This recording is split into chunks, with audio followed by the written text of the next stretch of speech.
بسم اللہ الرحمن الرحیم نحمد و نصلی علی رسولہ الکریم اما بعد فاعوذ باللہ من الشیطان الرجیم بسم اللہ الرحمن الرحیم۔ پھر یہ حضرت خدیجہ رضی اللہ عنہ حضرت جبرائیل علیہ السلام آ رہے ہیں۔ یا رسول صلی اللہ علیہ وسلم، اللہ تعالیٰ خدیجہ رضی اللہ عنہ کو سلام پیش کر رہے ہیں اور یہ کہہ رہے ہیں ان کو جنت میں ایک خوبصورت گھر کی خوشخبری دے دیجیے۔ پھر آپ فرما رہے یہ فرشتہ آیا ہے ابھی میرے پاس اور خوشخبری لایا ہے میرے لیے کہ میری بیٹی فاطمہ جنت کی عورتوں کی سردار ہے اور میرے بیٹے حسن رضی اللہ تعالیٰ عنہ اور حسین رضی اللہ عنہ جنت کے نوجوانوں کے سردار ہیں۔ آپ تشریف فرما تھے، حضرت علی سوئے ہوئے دونوں بچے کھیل رہے ہیں، حضرت فاطمہ رضی اللہ عنہا بیٹھی ہوئی ہے۔ آپ صلی اللہ علیہ وسلم نے فرمایا کہ مجھے خوشخبری ملی ہے، میں اور میری بیٹی فاطمہ اور میرے دو بچے اور یہ جو سویا پڑا ہے حضرت علی، ہم قیامت کے دن ایک ہی مقام پر ہوں گے، ایک ہی جگہ پر ہوں گے، جنت میں بھی اکٹھے اور میدان حشر میں بھی اکٹھے۔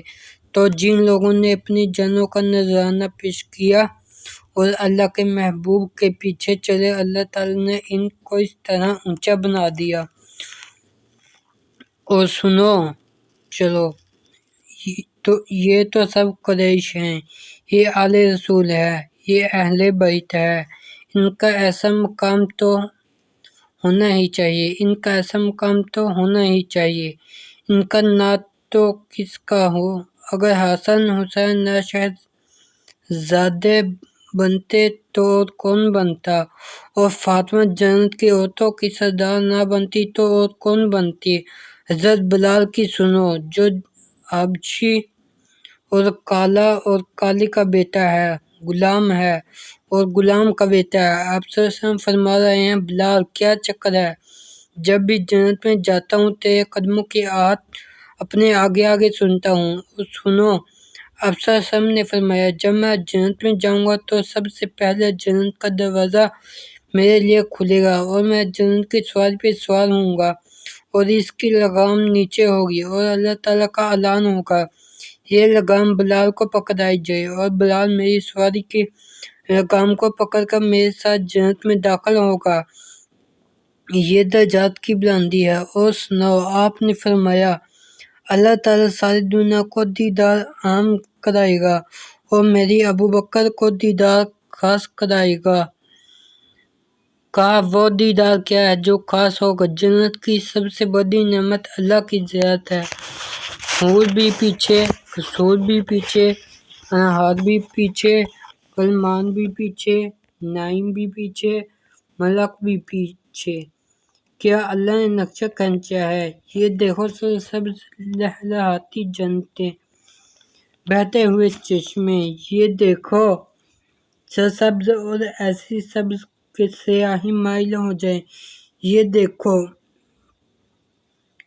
وہ لڑکیاں، ایسی خوبصورت لڑکیاں ہیں جو مشک سے بنی، عنبر سے بنی، زعفران سے بنی، کافور سے بنی، جن کی انگلی کا ایک پھوڑا سورج کو دکھائیں تو سورج بے نور ہو جائے، سمندر میں تھوک ڈالیں تو آٹھوں سمندر شہد سے ذرا میٹھے ہو جائیں، مردوں سے بات کریں تو زندہ ہو جائیں اور زندوں سے بات کریں تو کلیجے پھٹ جائیں، دوپٹے کو ہوا میں لہرائیں تو ساری کائنات میں خوشبو پھیل جائے، ایک بار توڑ کے زمین پہ ڈال دے تو سارا جہان اس سے روشن ہو جائے، اور جب وہ بات کریں تو پوری جنت میں گھنٹیاں بجنے لگ جائیں، اور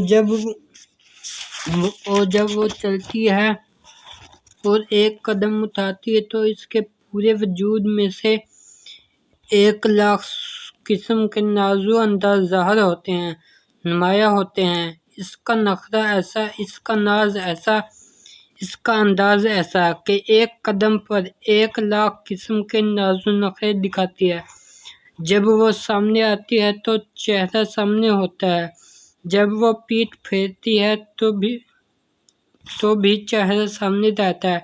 اس کا چہرہ نظروں سے غائب نہیں ہوتا، چاہے سامنے ہو چاہے پیٹھ پھیرے۔ وہ 70 جوڑوں میں چمکتا جسم چاندنی کی طرح نظر آتا ہے۔ پہلی نظر پڑتے ہی اللہ نے کہا کہ زمانہ کرو، اگر کوئی پابندی لگائی ہے تو پیچھے یہ دینا چاہتا ہے۔ اب میں تیری لڑکی سے شادی کرتا ہوں جس کو دیکھنے میں تیرے 40 سال گزر جائیں گے۔ میرے رب کی قسم، پہلی نظر پڑے گی اور 40 سال دیکھتا رہے گا، اور اس کی پلک جھپک نہیں سکتی، نظر لوٹ نہیں سکتی، دائیں بائیں دیکھ نہیں سکتا، 40 سال دیکھنے میں گم ہو جائے گا۔ ایسے حسن کے نقشے اور ایسے شاہکار، یک فوتو جان کی طرح، نہ انسان نے چھوا نہ جن نے چھوا۔ پھر اللہ تعالیٰ کہتا ہے فَبِأَيِّ آلَاءِ رَبِّكُمَا تُكَذِّبَانِ، اب بھی میری نعمتوں کو جھٹلاتے ہو تو پھر میں تمہارا کیا علاج کروں؟ جس گھر کو خود بنایا، اسلام آباد کے پہاڑوں کا مرکز سے بنایا، لوگ اسی کو جنت بنانے کے چکر میں پڑے ہوئے ہیں۔ جنت الفردوس کو اپنے ہاتھوں سے بنایا اور پھر دن میں 5 دفعہ روزانہ اس کی ڈیکوریشن کرتا ہے، اس کو خوبصورت بناتا ہے، اس کو خوشبودار بناتا ہے اور اسے کہتا ہے اے جنت میرے دوست آ رہے ہیں، خوشبودار ہو جا، مہک جا، بن جا، سج جا، دہج جا۔ اس کے بعد اللہ کہے گا اپنے رب کی ملاقات کو آ جاؤ، یہ لطف بھی لے لیا، اب اپنے مولا کا بھی دیدار کر کے دیکھو کہ تمہارا رب کیسے جمال والا، کمال والا، اور کیا اس میں کشش ہے۔ ادھر دربار میں پہنچے، ادھر کھانے سجانے، ادھر پانی پلائے گئے، پھل کھلائے گئے، لباس پہنائے گئے، سجایا گیا، پہنایا گیا، کھلایا گیا، مہکایا گیا۔ پھر اللہ تعالیٰ کہے گا جنت کی حوروں سے آؤ ذرا، یہ وہ بندے ہیں جو دنیا میں موسیقی نہیں سنتے تھے، ان کو جنت کی موسیقی سناؤ۔ ساری جنت ساز میں بدل جائے گی، اور حور کا سر اور جنت کا ساز اور حور کی آواز، وہ آواز جو میرے بھائیوں سارے انسانوں کے دلوں کو اپنی ذات سے بھی غافل کر دے گی، وہ آواز ہوگی، وہ مل کر گائیں گی، اور یہ گانا اللہ کی تعریف کا ہوگا، اس کی تحمید تہلیل کا ہوگا۔ اللہ تعالیٰ فرمائیں گے بولو کبھی ایسا سنا نہیں؟ سنا، کہا دیکھا، یہ میں نے دنیا میں رندی کا گانا حرام کیا تھا کہ تمہیں یہ سنانا چاہتا تھا۔ کہنے لگے اس سے اچھا سناؤں؟ کہا اس سے اچھا کیا ہے؟ فرمایا اے داؤد آجا ممبر پہ بیٹھ، تم میرے بندوں کو سناؤ داؤد کی آواز اور جنت کا ساز، کیا کہنے اس منظر کے بولوں؟ کبھی ایسا سنا؟ کہیں گے نہیں سنا۔ کہا اس سے اچھا سناؤں؟ وہ کیا ہے؟ فرمایا اے میرے حبیب آجا، تم ممبر پر بیٹھ جا، محبوب کی آواز ہوگی اور جنت کا ساز ہوگا اور اللہ کی تعریف کا بول ہوگا۔ کیا کہنے اس منظر کے جب جنت پہ بھی وجد طاری ہو جائے گا۔ پھر اللہ تعالیٰ فرمائے کہ ایسا سنا؟ کہیں گے نہیں سنا۔ کہیں گے اس سے اچھا سناؤں؟ اس اچھا کیا ہو سکتا ہے؟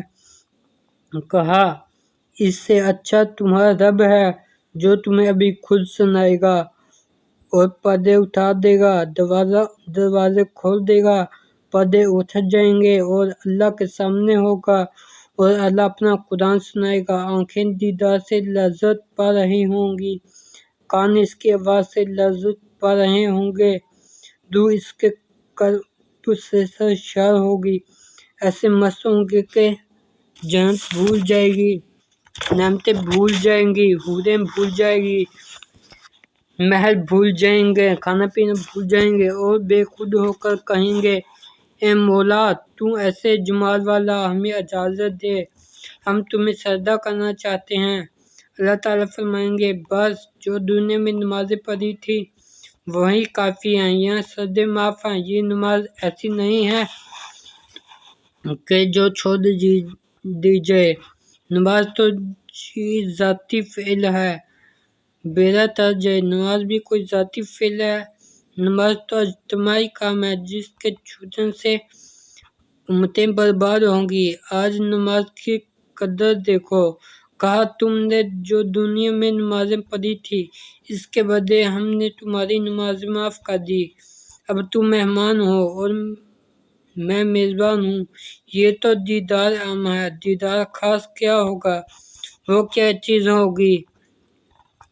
پھر اللہ ایک کا نام لے کر کہے گا، اللہ ایک سے پوچھے گا تیرا کیا حال ہے، تیرا کیا حال ہے، تیرا کیا حال ہے، تیرا کیا حال ہے، ٹھیک ہو، خوش ہو، راضی ہو؟ اور بعضوں سے اللہ تعالیٰ مذاق فرمائے گا، اے میرے بندے یاد ہے وہ دن، اشارہ کرے گا، اور وہ کیا تھا، اشارہ کرے گا، یہ نہیں کہ میں نے یہ کیا تھا، خالی وہ دن وہ کیا تھا، اس کو تو سمجھ میں آ گیا کہ میں نے کیا کیا تھا، باقیوں کو نہیں پتا، تو آگے اس کو بھی پتا تھا، اب تو معافی ہو چکی تھی، لہذا الٹی سیدھی بھی چل گئی۔ تو وہ کہے گا پھر معاف کر کے دوبارہ قصہ کیوں چھیڑ بیٹھے ہو؟ یا اللہ یہ معاف کر کے پھر فائل کھول لی، جانے دو یہ دوبارہ فائل کیسے کھول لی؟ تو اللہ تعالیٰ نے فرمایا بے شک معاف کیا تو یہاں بتایا، اللہ کے واسطے اس کا شوق پیدا کرو کہ ہم حضرت محمد صلی اللہ علیہ وسلم کی زندگی کے خریدار بن جائیں، آپ والے مذاق ہمارے ہوں، آپ صلی اللہ علیہ وسلم والی عبادات ہمارے اندر ہوں، اذان کی آواز آئے تو ساری اسلام آباد کی دکانیں بند ہو جائیں۔ کیا اللہ خوش ہوگا جب اسلام آباد کو تالے لگ رہے ہوں گے؟ کیا ہوا بھائی اذان ہوگی، کیا ہوا بھائی اذان ہوگی، یہ کیا نماز ہے کہ دکانوں پہ ہی مسلے بچھا کے نمازیں شروع ہوگی؟ اگر کسی کو صدر صاحب بلائیں دکان بند کر کے جائے گا کہ نہیں؟ گھر بیوی کو بھی فون کر کے کہے گا صدر صاحب نے بلایا ہے جا رہا ہوں، آقا بھی بتائے گا کہ صدر صاحب نے بلایا تھا جا رہا ہوں، ارے 5 دفعہ زمین و آسمان کے بادشاہ نے بلایا آجا میرے گھر میں آجا، مجھ سے باتیں کر، میں تیرے انتظار میں ہوں، تیرے سجدے دیکھنا چاہتا ہوں، تیری تسبیح سننا چاہتا ہوں، تیرا قرآن سننا چاہتا ہوں۔ رات کو بھی اٹھا کر تنہائی ہوتی ہے، اندھیرا ہوتا ہے، لوگ سوئے ہوئے ہوتے ہیں، تو مجھ سے باتیں کر۔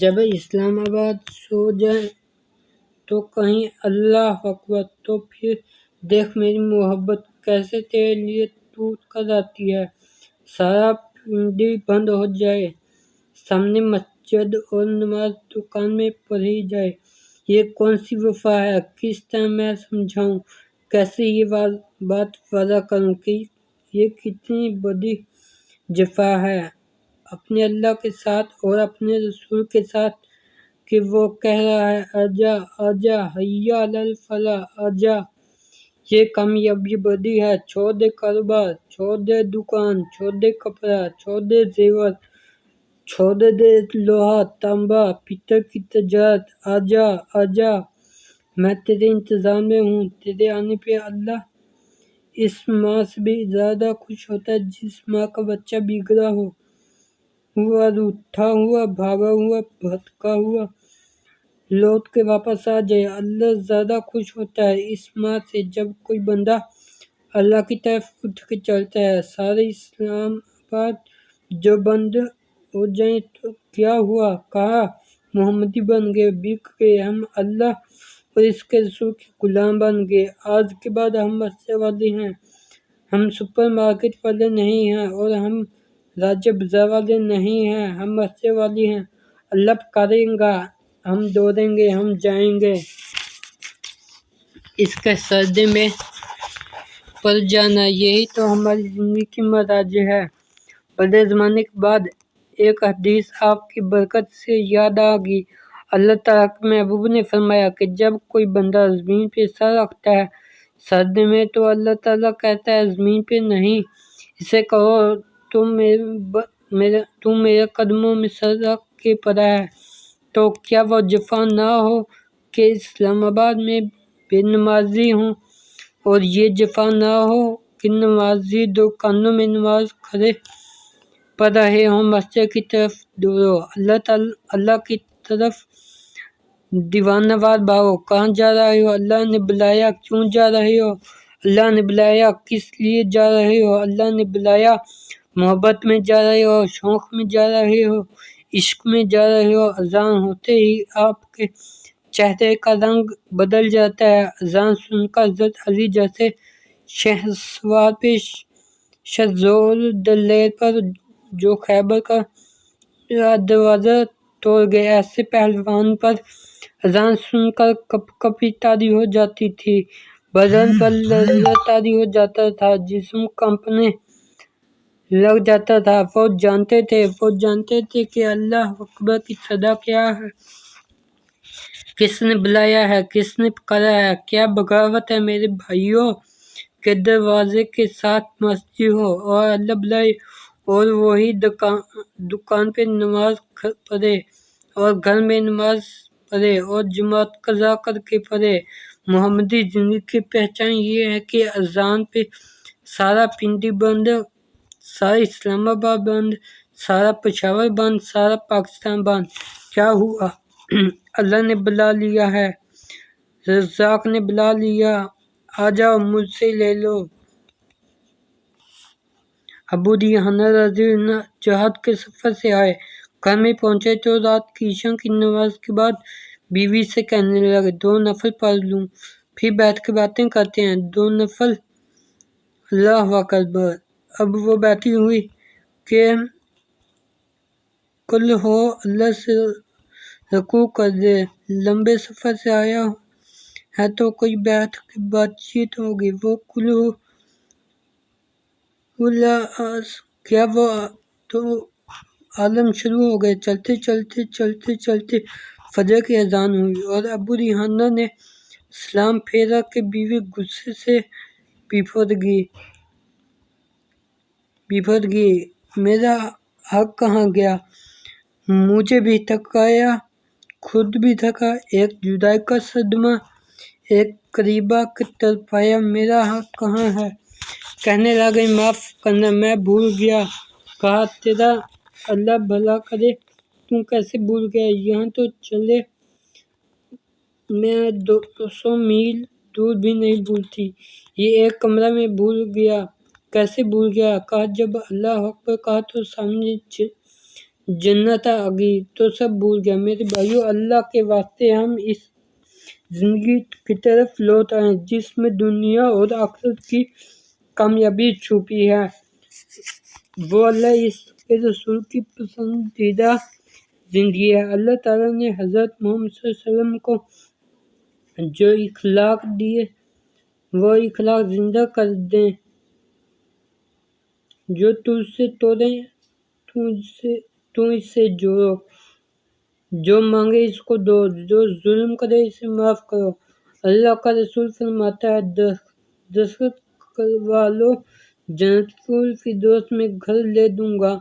ہاں، معاف کرنا آسان نہیں، 1000 نفل پڑھو والوں معاف نہیں کرے گا، کہے گا میں 100 نفل ضرور پڑھوں گا، معاف نہیں کروں گا۔ 100 نفل پڑھے گا، سلام نہ کرنے والے کو سلام نہیں کرے گا، جو طول پنیر کہے گا اسے ہی یہ طول پخیر کہے گا، ورنہ بالکل نہیں کہے گا، چاہے مر جائے یہ اسلام ہی سلام کرے گا، جو اسے سلام کرے گا نہیں، ہماری یہ اخلاق نہیں ہے، ہمارا یہ انتقامی معاشرہ نہیں ہے، ہمارے اخلاق اور ہیں۔ جو سلام نہ کرے ہم اسے جا کے سلام کریں، جو ہمیں نہ دے ہم اس کے گھر خود جا کے دیں، جو ہم پر زیادتی کرے ہم کہتے ہیں جاؤ، اللہ کے واسطے معاف کیا، ہم معاف کرنا سیکھیں، درگزر کرنا سیکھیں۔ ہمارا انتقامی معاشرہ نہیں ہے۔ میرے بھائیوں، حضرت محمد صلی اللہ علیہ وسلم کے مبارک اخلاق یہ ہمارا سرمایہ ہے۔ آپ کا علم یہ ہمارا سرمایہ ہے۔ قرآن کی عظمت ہو، علم کی عظمت ہو، اس کے ذکر کی عظمت ہو۔ جنت میں ایک نہر ہے جس کا نام ریحان ہے، جس پہ مرجان کا شہر ہے، جس کے 70,000 سونے چاندی کے دروازے ہیں۔ اس کے سامنے حافظ قرآن کو دے گا۔ قرآن پڑھنا بیکار ہو گیا اور انگریزی اسکولوں میں 5,000 فیسیں دے کے کہتے ہیں ہمارے بیٹے بڑے آدمی بنیں گے۔ یہ کیا بڑا بنے گا جو اپنے باپ کو بھی نہ پہچانے، اپنی ماں کو بھی نہ پہچانے؟ یہ بڑائی کیسی ہے؟ کمانے والا تو بنا دیا، اللہ والا تو نہ بنایا۔ قرآن سے غافل رکھا، قرآن کے علم سے غافل رکھا۔ یہ اعلان سنو، قیامت کہاں ہے؟ مسجد کہاں ہے؟ اذان دینے والے کہاں ہیں؟ جو آج کل چھوٹے لوگ ہیں نا، یہ چھوٹا طبقہ کہلاتا ہے۔ اذان دینے والے کی کیا حیثیت ہے؟ چھوٹے چھوٹے تاجر آ کے اس کی ٹھکائی کر دیتے ہیں۔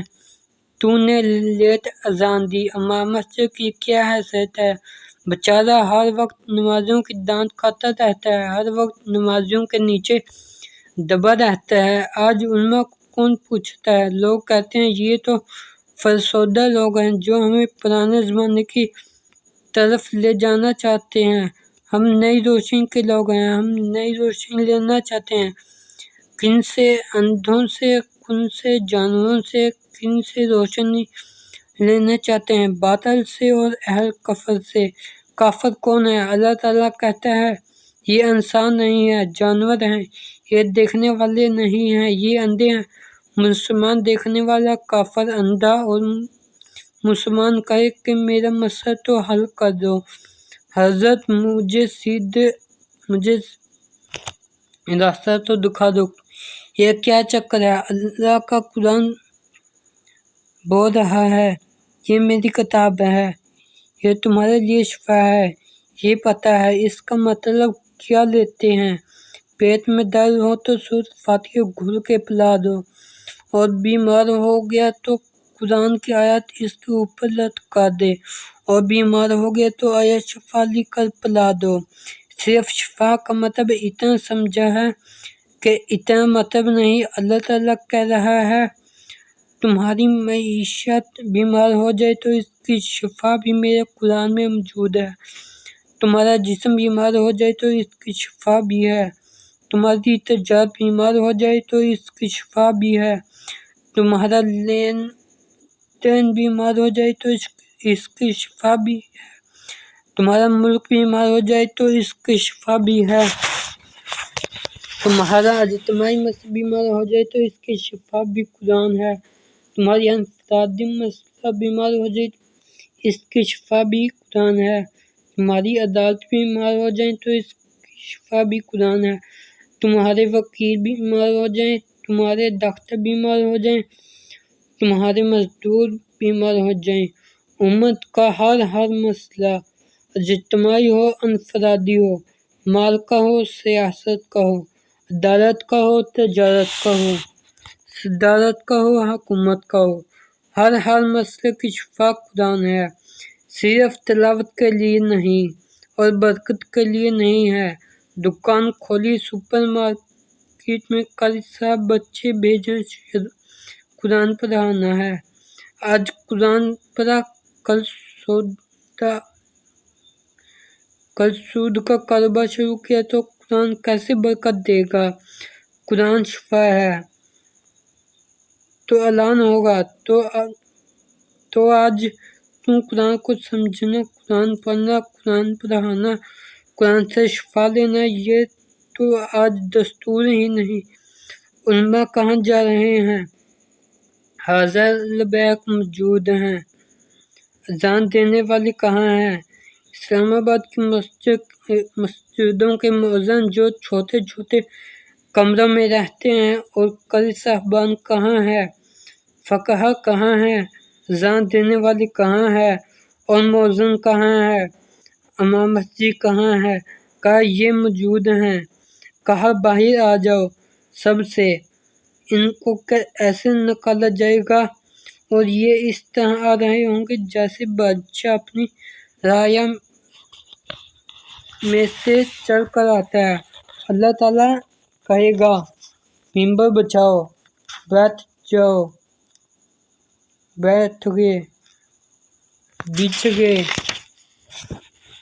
کہا تم فارغ ہو اور ان کا مجھے حساب لینے دو۔ اگر کسی کا بیٹا مؤذن ہو تو وہ کہہ سکتا ہے میرا بیٹا مؤذن ہے، اس کے تو منہ سے نکلتا ہی نہیں۔ اور اگر وہ انجینئر ہو، ڈاکٹر ہو، تاجر ہو، سائنسدان ہو، بڑی دکان ہو، کہا میرے بیٹے کی سپر مارکیٹ میں بڑی دکان ہے، بڑا ڈاکٹر ہے، بڑا انجینئر ہے۔ جب میں نے میڈیکل اسٹور چھوڑا، میرے چھوٹا بھائی کہنے لگا اب ہمیں شرم آتی ہے کسی کو بتاتے ہوئے کہ تم مولوی بن رہے ہو۔ پہلے ہم کہتے تھے ہمارا بھائی ڈاکٹر بن رہا ہے، اور اب ہمیں شرم آتی ہے کہ ہم کہیں کہ مولوی بن رہا ہے۔ کوئی کہے گا میرا بیٹا مؤذن بن رہا ہے۔ امام الہدی حضرت علی رضی اللہ عنہ، اللہ تعالیٰ کو سنو، حضرت علی کہتے ہیں اے کاش کہ میں حسن و حسین کے لیے مسجد نبوی کی اذان اللہ کے رسول سے منوا لیتا کہ آپ کے بعد میرے بیٹے ہی اذان دیا کریں گے۔ اس مبارک زندگی کو اللہ کی اطاعت، اس کے رسول کی اتباع، اس کی نمازیں، عبادات، اخلاقیات، اس کا علم، اس کا قرآن، اس کی کتاب، یہ سب وزن ہم نے اٹھانا ہے۔ پھر اس وزن کو اٹھا کر ساری دنیا میں ہم نے پہنچانا ہے۔ کوئی نبی نہیں آئے گا، یا تو کوئی نبی نہیں آئے تو ہم کہیں کہ ہماری چھٹی ہوگی، ہم تو اسلام آباد پنڈی میں کمائیں گے اور نبی صاحب آ کے تبلیغ کریں گے۔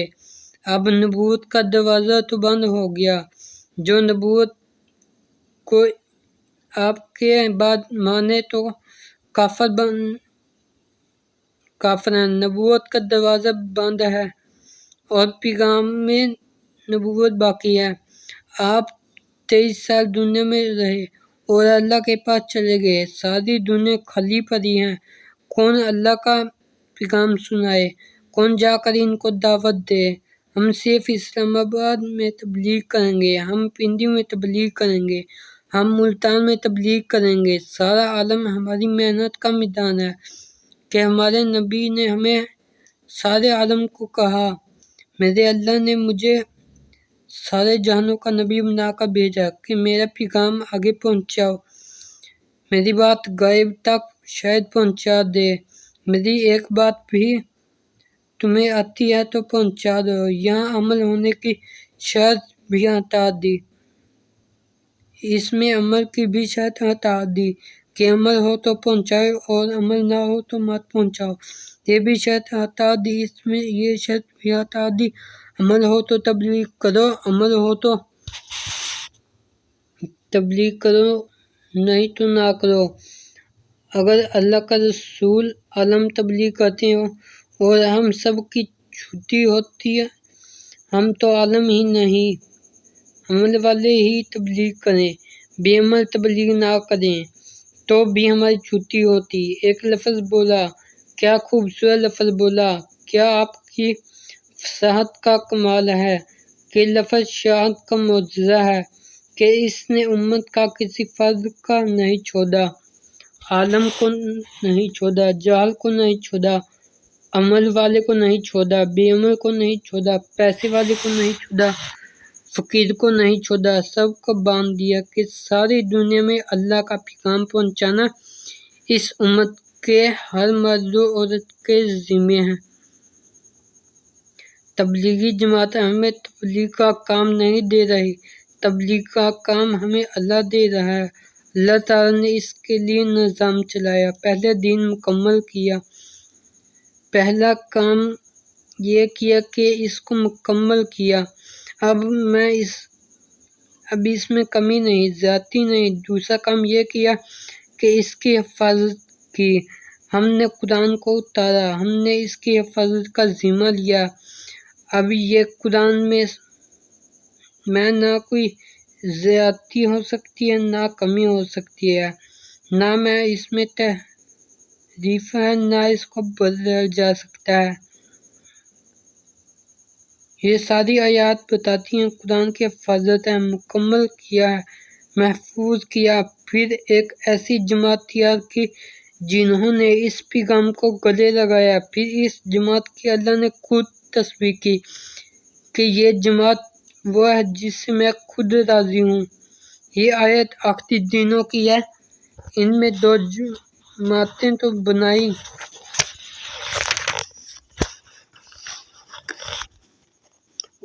فتح مکہ کے پہلے اور فتح مکہ کے بعد صحابی اس کا درجہ برابر تو نہیں ہے، لیکن ہم نے دونوں کے لیے جنت کا وعدہ کیا ہے۔ اللہ ان سے راضی ہے، اور جس کے لیے حسنی کا وعدہ ہے اس کے لیے حسنی ہے۔ یہ حسنی ایک اور جگہ قرآن میں بیان ہو رہا ہے۔ جن کے لیے میں نے حسنی لکھ دیا ہے وہ دوزخ سے دور ہوں گے، وہ دوزخی آگ نہیں سنیں گے، وہ جنت کی نعمتوں میں شمار رہیں گے۔ انہیں کبھی بھی دوزخ اور انہیں کبھی بھی قیامت کا صدمہ نہیں آئے گا۔ فرشتے ان کو ملیں گے۔ وہ دن آ گیا ہے جس کا تمہارے لیے وعدہ کیا تھا۔ اللہ نے دین مکمل کیا، اس کی حفاظت کی۔ پھر ایک پاکیزہ جماعت تیار کی جنہوں نے اس کو اللہ کے محبوب سے دامنی کی وادی میں لیا۔ اور آپ کی وفات کے بعد 90 ہجری میں اسلام کی آواز اٹھی، دیالپور تک پہنچی، کشمیر تک پہنچی۔ 50 ہجری میں محمد بن ابی صفرا کابل کے راستے پشاور سے نکلتے ہوئے لاہور سے نکلتے ہوئے قلعہ تک پہنچے۔ قلعہ میں 7 صحابہ تابعین شہداء آج بھی پہاڑ کے دامن میں سوئے پڑے ہیں۔ اور محمد بن قاسم 90 ہجری میں وہ دیبل کے راستے آئے اور ملتان تک پہنچے، دیالپور تک پہنچے، کشمیر تک پہنچے، اور ادھر قتیبہ بن مسلم البحری کاشغر تک پہنچے، اور حضرت عبدالرحمن جبل السراج تک پہنچے۔ ابو ایوب انصاری استنبول تک پہنچے، اور عبدالرحمن بن عباس معبدین عباس، عقبہ بن نافع، ابو زمعہ الانصاری، ابو زبعہ الانصاری، رفاعہ انصاری، یہ وہ صحابی ہیں جو شمالی افریقہ، لیبیا، مراکش، الجزائر اور تیونس، ان سب کے اندر ان کی قبریں پھیلیں۔ عقبہ بن نافع الجزائر میں دفن ہوئے، ابو زمعہ تیونس میں دفن ہوئے، عبدالرحمن بن عباس، معبد بن عباس، یہ شمالی افریقہ میں دفن ہوئے۔ حضرت عبدالرحمن جنوبی فرانس، پیرس سے جنوب کی طرف 200-250 کلومیٹر دور، عصر بن سراج اٹلی کے نیچے جزیرہ ہے سسلی جہاں ان کی قبر بنی۔ قاسم بن عباس کی سمرقند میں قبر بنی۔ ربیع بن زیاد الحارثی کی سبہتان میں قبر بنی۔